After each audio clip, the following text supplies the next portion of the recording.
Now I am going to give you a general strategy to factor any polynomial that you encounter. Be sure to go through each of the steps for each problem. If you will always follow the strategy, you will get a completely factored answer. To completely factor a given polynomial, the first thing you do is to remove common factors.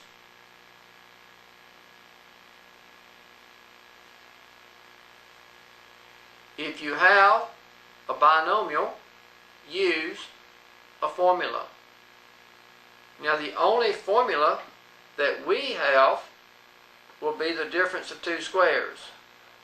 A squared minus b squared is equal to a minus b times a plus b.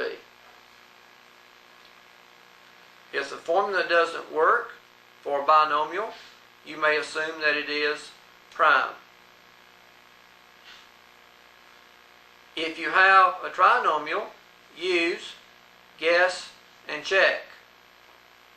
Your book calls it trial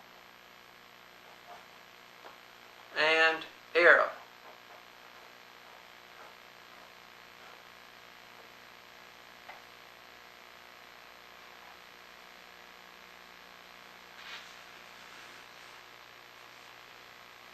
If you have more than 3 terms, try to group.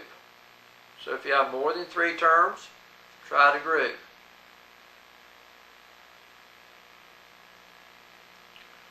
Step 5, factor until all factors are prime.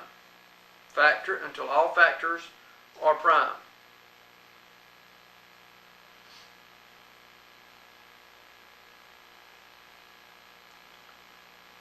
So I'll go through all of them again.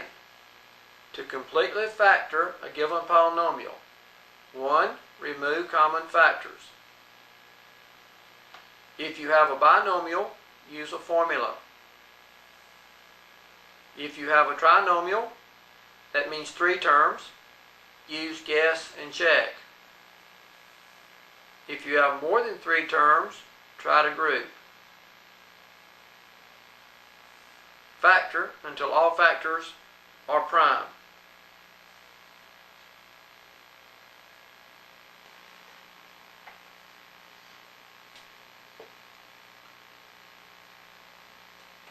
Let's look at an example.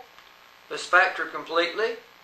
4x to the 4th y cubed plus 20x squared y cubed minus 144 y cubed. The first step is to remove common factors. The largest number that will go into 4, 20, and 144 is 4. So I have a common factor of 4. I also have a common factor of y cubed, because y cubed is common to all 3 terms. So I'm going to remove the common factor of 4y cubed.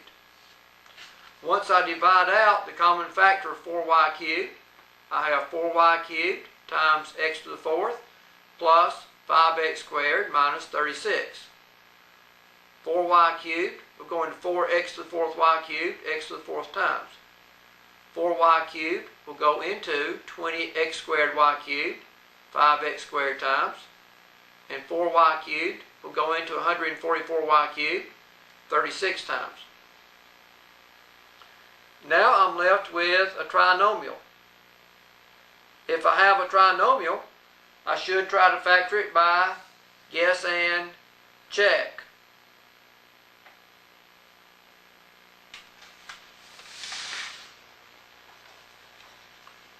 Well, thinking about guess and check, the only way to get x to the 4th will be x squared and x squared.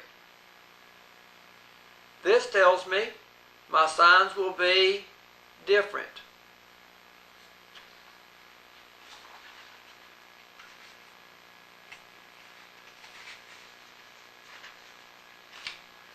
I don't know which they'll be, so I'm going to put down plus and minus. I know they'll be different. Now I need to think of ways of getting 36. I can get 36 by 6 times 6, 9 times 4, 4 times 9, 12 times 3, 3 times 12, 18 times 2, and so forth. Well, 6 and 6 would not work because when I check it, I would get 0 for the middle term, 0x squared. Let's try 9 and 4.